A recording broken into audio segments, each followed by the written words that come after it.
Hello, I'm Mary Roberts, Executive Director of Frank Lloyd Wright's Martin House in Buffalo, New York.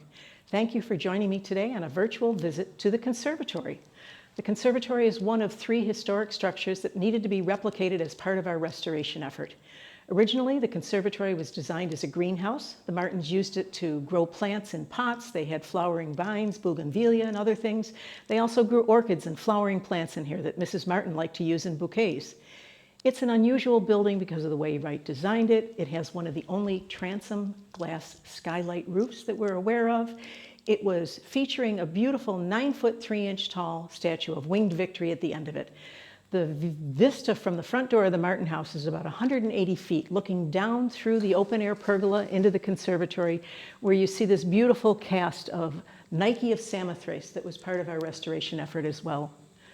The Conservatory was a beautiful space both winter and summer, and it had wonderful entries to the exterior. The building itself had a number of art glass windows. Much of the art glass was lost when the building was demolished. Unfortunately, we don't know what happened to them, so if anybody has any hints or tips about where the art glass from the Conservatory went, please email me.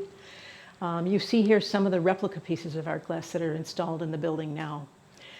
Falling Water is often looked at as the great organic site that is most tied to nature in Wright's designs.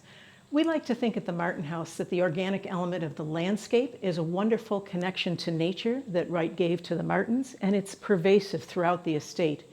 The Conservatory and the pergola had doors that led out into the gardens in multiple locations. We're now looking out at the east or the summit lawn and the raised terrace alongside the Martins' estate. The Martin House had its own landscape elements. The east lawn had a number of garden beds and flowers, beautifully landscaped, leading into the major flora cycle that wraps all around the east veranda of the Martin House. If you like gardens, if you like architecture, Frank Lloyd Wright's Martin House is a wonderful example of organic architecture. While we are closed now, when we reopen, we're very proud to feature new landscape tours of the house as well as house and garden tours. And we hope that you will enjoy the beautiful estate of the Martin House today virtually, but will visit us in the very near future. Thank you again for joining us at Frank Lloyd Wright's Martin House.